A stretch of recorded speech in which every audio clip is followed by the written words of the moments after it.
Hi, welcome to the Hollywood Reporter's A Closer Look. I'm Tyler Coates, the awards editor. I'm here with the incredible cast and the team behind Severance on Apple TV+. I wanted to start with Dan and Ben, about, Dan, where this story originated and kind of the development process to get it made as a television show. Yeah, it was originally like 50 years ago when I wrote the very first version of it.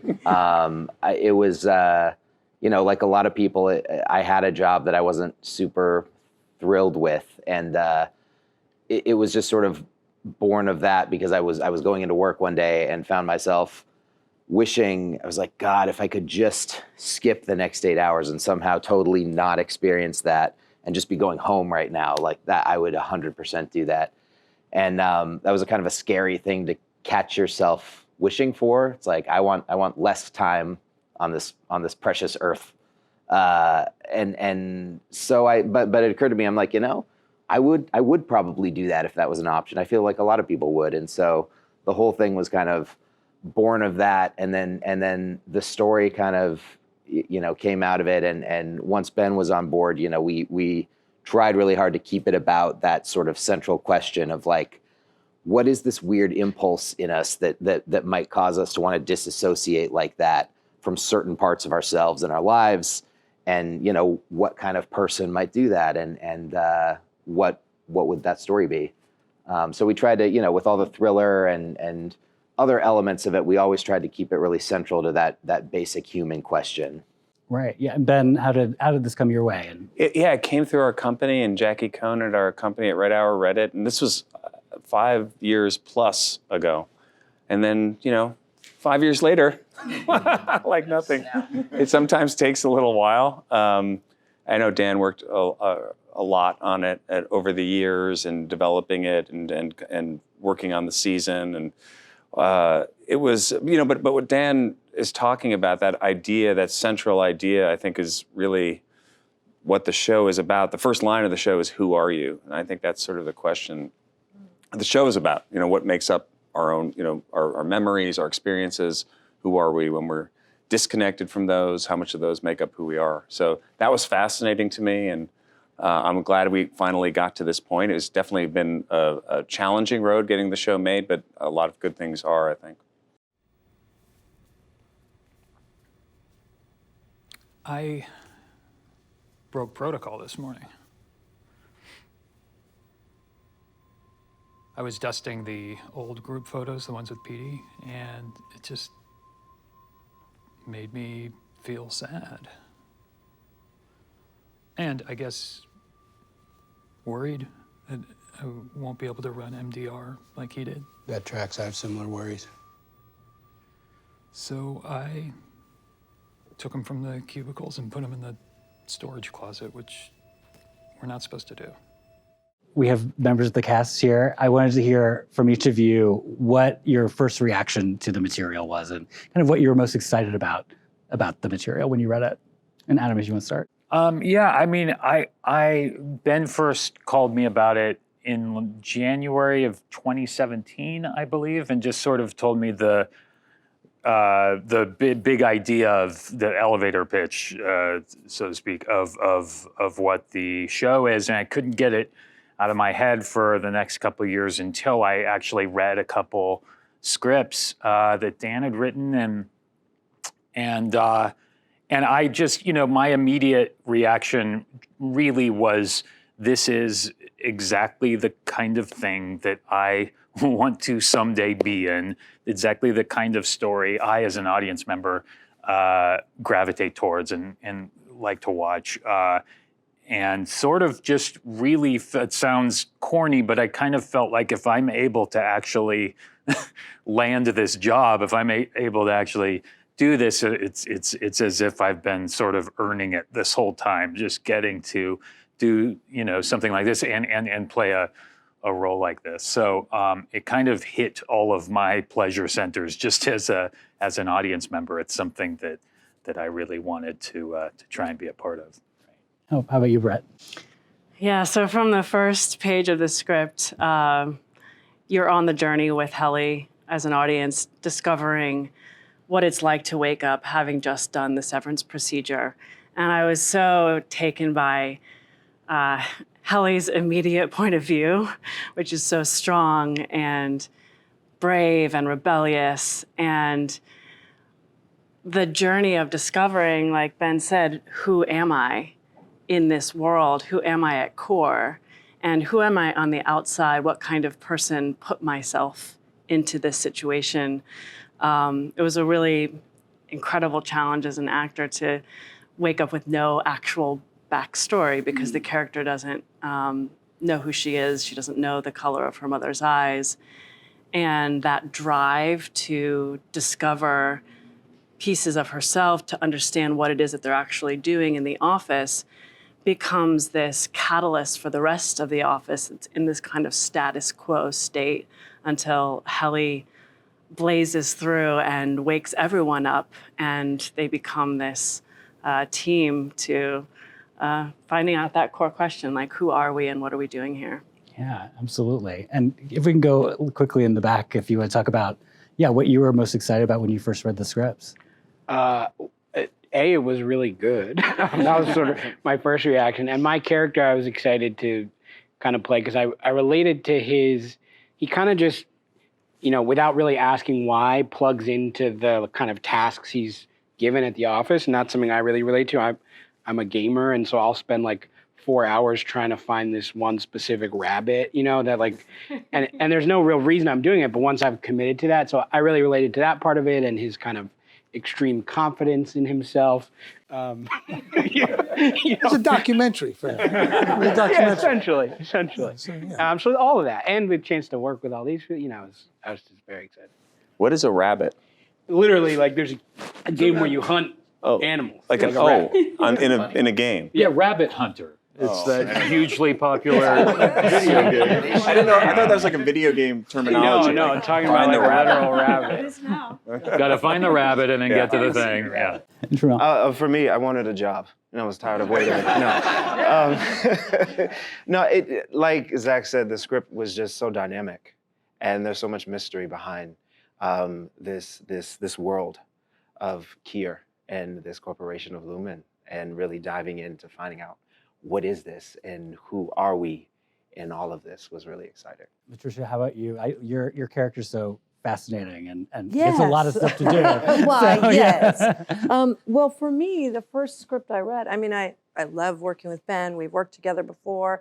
Okay, did you hear me? I liked it. No. As long as you say it. So I read this script and I was like, why do you want me to do this? I don't understand.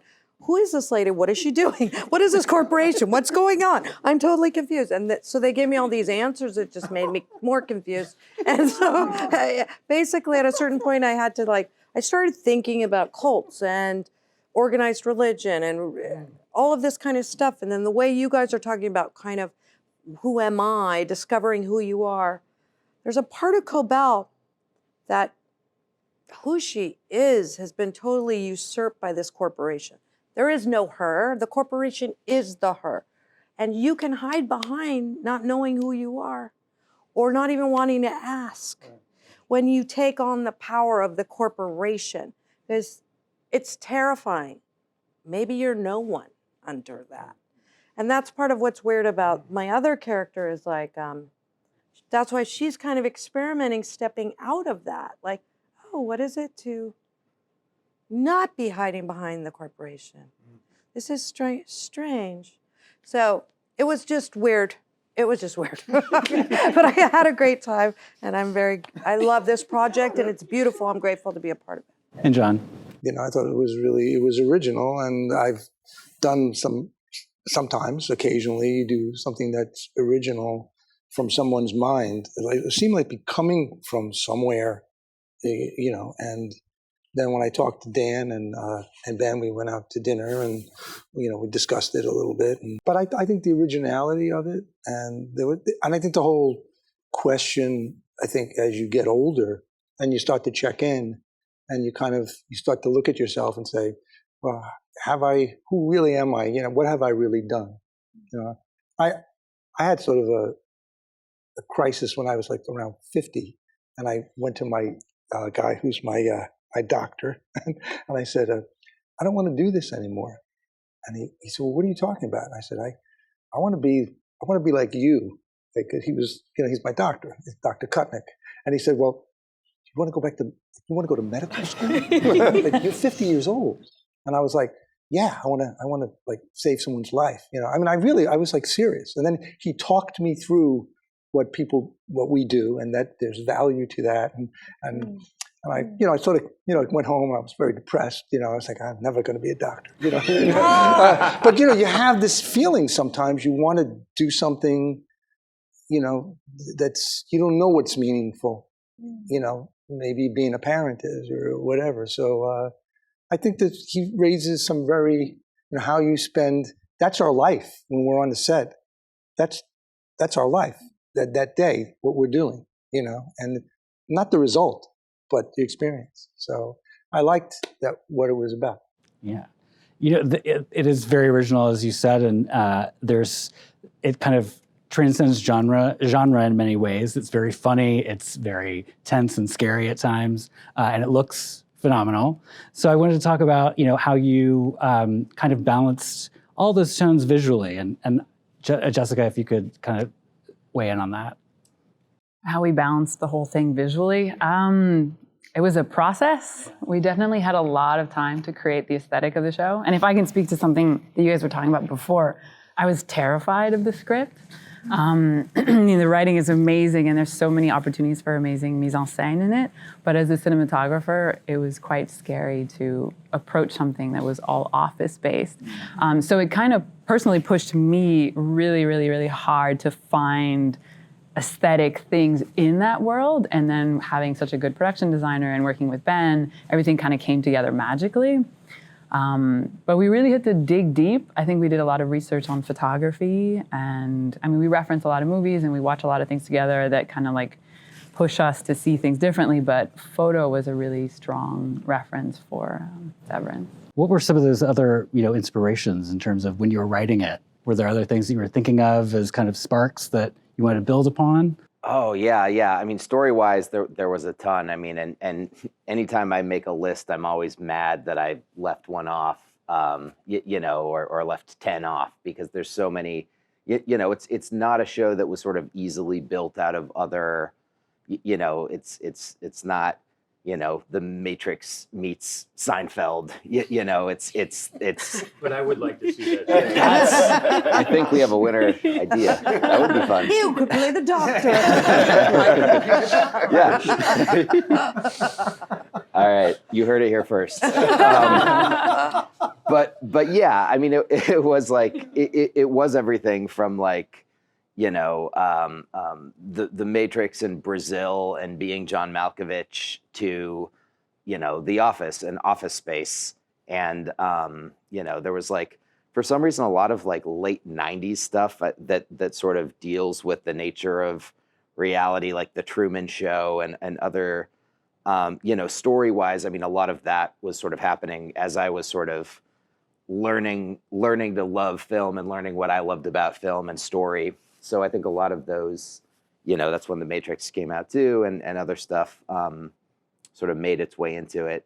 But I mean, then it grew, like, because we kept building the world once we were all collaborating. That's the thing, is like it kept evolving and changing. And so that there were, again, all these just like visual references and story references that I'd never heard of. You have this whole wormhole with Keir and this whole turn of the century, kind of a whole spiritual thing. And Yeah, and then, for that, again, we looked at a lot of real life cults, and we looked at kind of the weird, blurry line between what is a cult and what is a church and what is a corporation, and what are the same tactics that you see used to varying degrees in all of those organizations. Yeah, I think he really picked up on that sort of overlap of, especially now, what I think corporations have become, these huge corporations, and the idea of the corporate culture and ideology, and where that crosses over into almost, a religious sort of aspect to it, which was really, I think, part of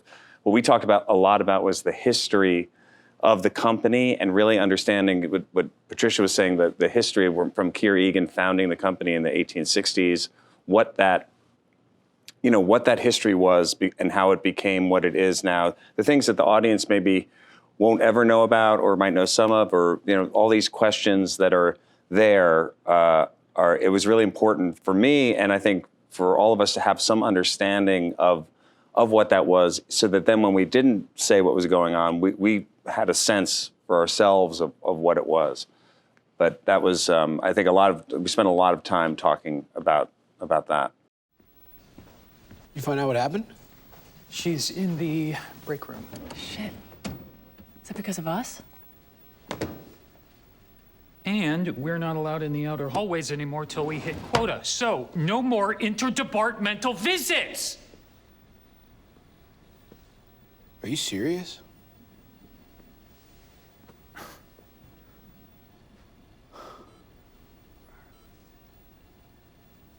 I'm sorry, Mark. It's my fault. I've been setting a bad example as the senior most refiner.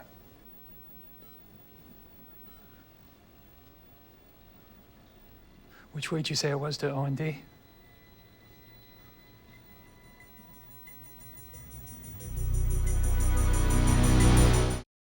Something I'm really interested to hear from Britt and John and Zach. We do find out who your characters are, sort of some of them in the real world, the outside world. But you're playing these characters who, from the beginning of the show, know nothing about themselves, really. They're outies, they're just innies. And I'm very curious how much you knew about the full arc of the season and what it was like playing a character who, as you said, doesn't have a backstory, just shows up one day and is very curious about who they are. Yeah, Dan wrote us really beautiful backstories for our outies. And so I had that going into the season, and we received all the scripts ahead of time, which is such a rare gift for TV, to have it all laid out in front of you. And we were filming somewhat out of order, so being able to have that whole arc ahead of time was super helpful for tracking what information the character knows about themselves, about the company at any given time. And for me, I kept myself a little bit more in the dark about the details of what Lumen does, because I'm mostly in Heli R's point of view, asking what the hell is going on, and just trying to be in that really hungry state of inquisitiveness and inquiry and diving after, just doing recon all the time, clocking all the details of the office, strategizing, and then implementing tactics of how to get out. But for Heli on the outside, she's coming from a much more presentational point of view. She's often filmed or being watched while we see her as an audience. So I kind of approach the two as the ego versus the id, and how one behaves when they know they're being watched, versus Heli R, who's doesn't care at all what anyone thinks. Right. Zach, I feel like your character kind of comes up with fan theories about his own life, which is kind of poignant because I know I have a friend who lives on Reddit at this point, just reading other people's theories about Severance. She's seen it 3 times and she's obsessed. So can you talk a little bit about that character and kind of the fun parts of playing that sort of person? Yeah.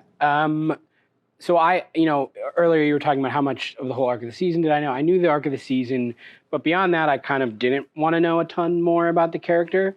And I think part of the reason is the character, at least early on, he doesn't want to know, really. He wants to be able to tell himself these stories and kind of like, while he's at work, he can imagine whatever he wants to about his outside life. So that gives him a confidence to just swagger through life. And so I didn't really want to disabuse myself of that necessarily. I was like, I kind of only really need to know what we're going to see so far. And I think he sort of operates the same way. He only needs to know what he needs to get the job done. And then beyond that, he's like, oh, maybe I'm like a cool riverboat guy or whatever. So I kind of lived, as John said, it was a documentary for me. Basically, I just lived that. Yeah. John, how did you approach the character? Well, Dan was very generous and wrote a big sort of backstory. And I met someone who was very, very, very helpful. And actually, Dan wound up talking to the same person. And I thought it was important for me because I had to, all of a sudden, whatever his outside life, it kind of bleeds in a little bit when he makes this connection, with Bert. So I thought it was really important in a lot of ways, which I'm not at liberty because my captain is here and to speak about. But I found it really interesting, like how much would bleed through, and depending on your age too, and even your memory. But we talked a lot about that, and it was informative for me. Yeah, I love the storyline between Irving and Bert, played by Christopher Walken. And I did hear before you came today, you played a role in helping him get cast or. Well, Ben said, you're going to be with someone, and I said, well, I would. And he said, well, you have any ideas? And I said, yeah, I have one idea, and that's the person I want. I would do it. I've worked with Chris so many times, and I love working with him. I've directed him, I've acted with him. I was a fan of him as a theater actor in film, and I just love working with him. It's a joy, and it's very easy when you have that. You have that the first day, if you need a connection, that's already there. And he's like a jazz player, so whatever you've thought about goes out the window. And I think, when you connect with someone in an intimate way, that's what happens. It's the space between you that's interesting. It's not what you're doing, or it's the third space. And I thought that was possible. And Ben was very excited about that. And he asked me to explain it to Chris, but I didn't do a very good job. Well, I mean, when we had that meeting, it was when we had dinner, John hadn't agreed to do the show yet. So we sort of left thinking, okay, well, John is thinking about doing the show, but if John's going to do it, we got to get Chris Walken to do it also. So I sort of left thinking, oh, this is amazing. We could have John Turturro and Chris Walken, and I guess we should just get John to talk to Chris, or I'll talk. I mean, how do we do this? It was his idea, but it was, and I'd never even thought of Chris for the role because it's kind of like didn't think it was a possibility really. And when he said that, it just opened up so much. And now, of course, it's that type of casting where you can't imagine anybody else playing the role. Yeah. Patricia, as you said, you've worked with Ben many times, acted together. He's directed you before. What were the conversations about kind of developing this character and her mannerisms, her voice, her look? Yeah, we had all three of us those conversations. I mean, it went really far. One point it was like, well, what if she talks like Maude? And another point I was like, well, maybe Miss Selvig has a peg leg, a fake leg. Ben's like, a fake leg? I mean, and then seriously suggested that. Yeah. And we were like, is your real leg tied up? Yes, and you're pretending to have a, I was like, it make him feel sorrier I for can't me. believe you guys didn't go with that one. I That know. sounds My fantastic. biggest Excellent, regret in solid life. gold, solid gold. Yeah, we talked a lot. I was talking about different cults, and I was doing all this research on cults and armies and language that happens within these things, and so. Yeah, it was a lot of experiment. I have to say, it was a lot of experimentation. The whole project was one where we didn't really know what the actual tone of it was going to be when we were done with. It was so evocative, the writing, and for me, it was so it just brought up so much. But it was really not until we actually did it, until the actors were doing the scenes, and honestly, just sitting here with everybody, for me, the key to the whole show is the writing is amazing, and the actors, because they invested so much reality into this world. So even if we didn't know all the answers, we would sort of dig into that and that reality of not knowing everything. But they just invested so much in it. And I was thinking when you're talking about wanting to be a doctor and caring so much about doing something, I feel like that's what I see in John's work. Is there's so much. It's so invested and it's so real because everything is put into it as if you were, operating on a person. It's that important. And I feel like that truth and that investment comes through and gives the world a believability because the actors are so committed to it. I mean, that to me is like what I feel when I'm like around all these people too. And just, But it was also hard to know what the tone was, definitely for me. I was like, I don't understand this tone. So there were things we tried that were sillier and further and weirder and whatever. But I just really believed Ben would edit out whatever didn't work. No, we really did try a lot of different things, and we just kind of said this is going to be the process with this character. We don't quite know, and then I felt like when we found what we thought it was, then I saw Patricia lock into it in a way that was just like, oh my God, now she's like, I wouldn't even say anything. Yeah, I remember your first day. We had been going for like 6 weeks or something, and or 4 weeks or something. Patricia's first day, I remember between takes, you were just like, so what's the tone? Like, what are we doing? I know. And it was like, we're figuring it out. I don't know how to explain.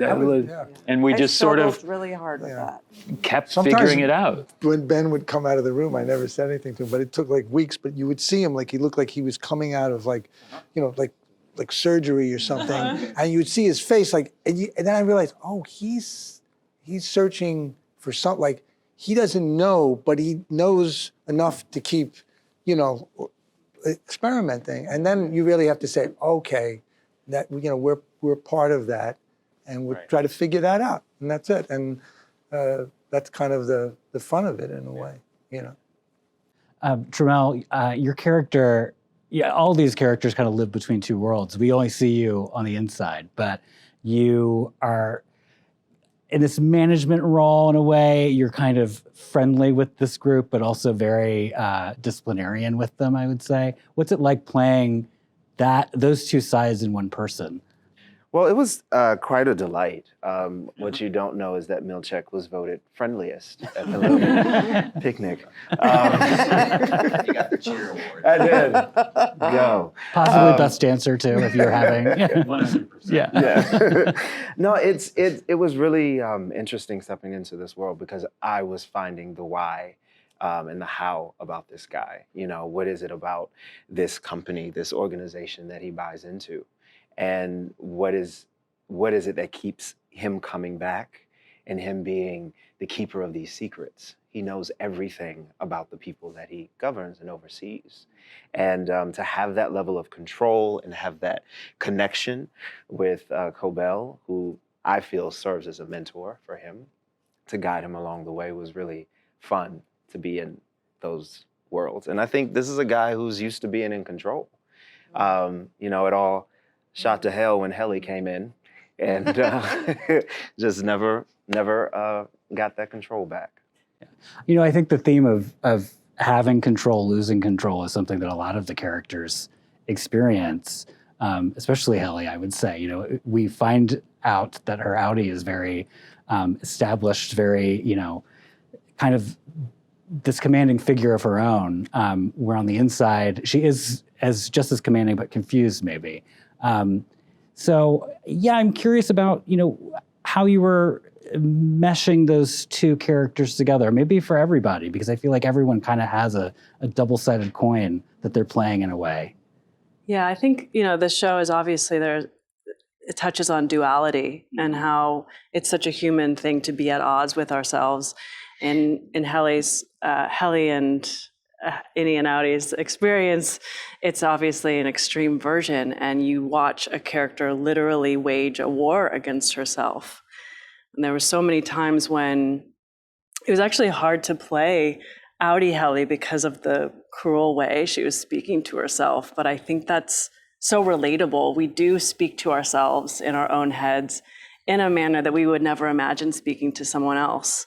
And that's that kind of tough love type of language that, it's heartbreaking that we are so cruel to ourselves, and in some cases, working ourselves blindly in our culture, treating ourselves so unkindly when it comes to work and overworking ourselves. Yeah, I think this show premiered kind of at a really meaningful moment in terms of how we view work. We coming out of the pandemic, I feel like we're seeing I'm returning to the office a little begrudgingly to this building. But, you know, have you heard from a lot of people about who've connected with this show, like kind of experiencing, you know, a new attitude or perspective about how they work, and if the show has like kind of elaborated on that at all?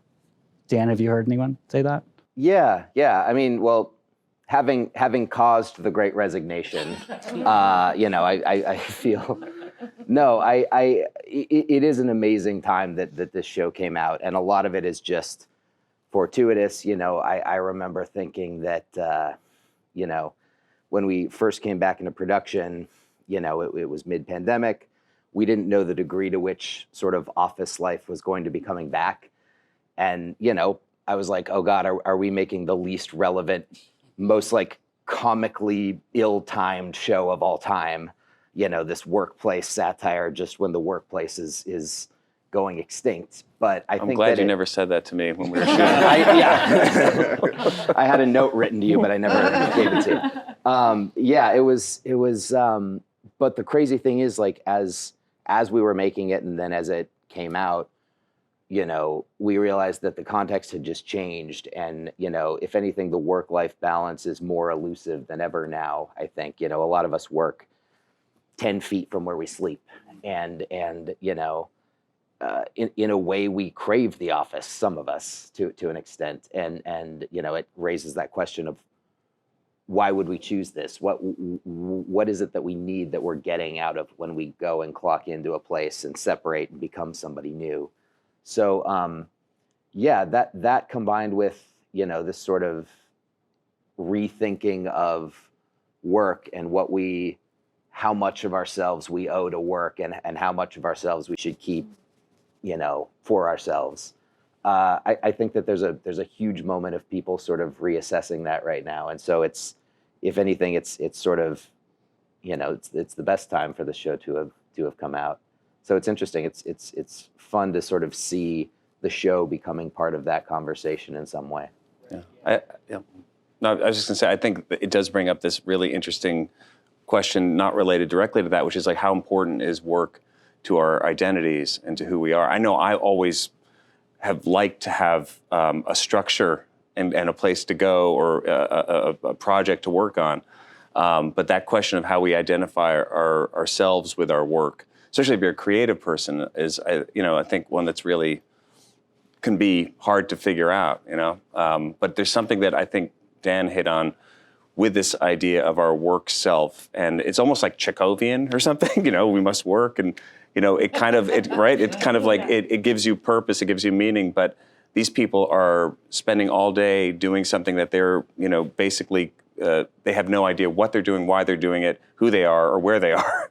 And yet it gives them that they're acting as if it's just, this is our lives and this is what we do. And that greater metaphor, I think, is what the show kind of relates to life in a way about. Right. You know, as you said, you shot this during the pandemic, and I imagine sets are very different during the pandemic or post-pandemic than they were before. And I'm curious how, you know, like social distancing, masking, did that? And plastic and shields. Plastic shields. Our first rehearsal, we had plastic things between all of us.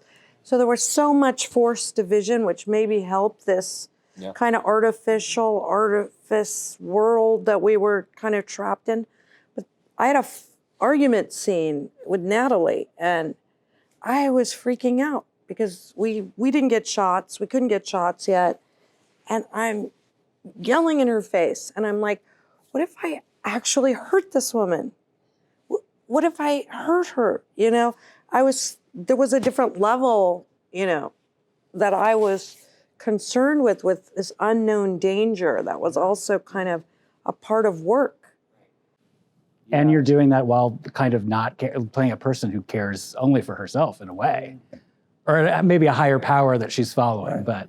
That was before vaccines, you know, so. Yeah, it was pre-vaccine, so it was like we were working. Remember, we would go. I don't live in New York, so I was just there for the show. So I was staying in an apartment, and I would sleep and eat, and then get in a van in the morning and drive to the Bronx to shoot the show, and then have a mask on all day, except when we're shooting scenes. and then I see other people's faces, and then go to a room and wait for other scenes to start, and then at the end of the day, get back in the van, go back to an apartment by myself, eat, sleep, wait for the van in the morning, and do the same thing just every day.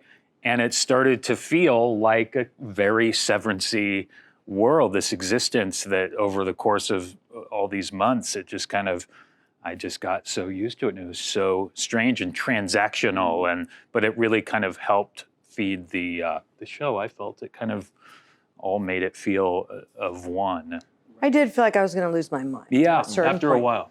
I kept getting put in lockdown. They'd be like, I'm so sorry. I'd be like, no! Yeah, for no reason. We just wanted to put her in lockdown. Bad acting. Puts you in lockdown. Listen to me. Patricia, I think you went into lockdown more than anyone. Like you really... No, she had bad luck where she would get, for whatever reason, and it happened two or three times. Pouring around, perhaps. Yeah, contact her 2 or 3 times. But she, and she would...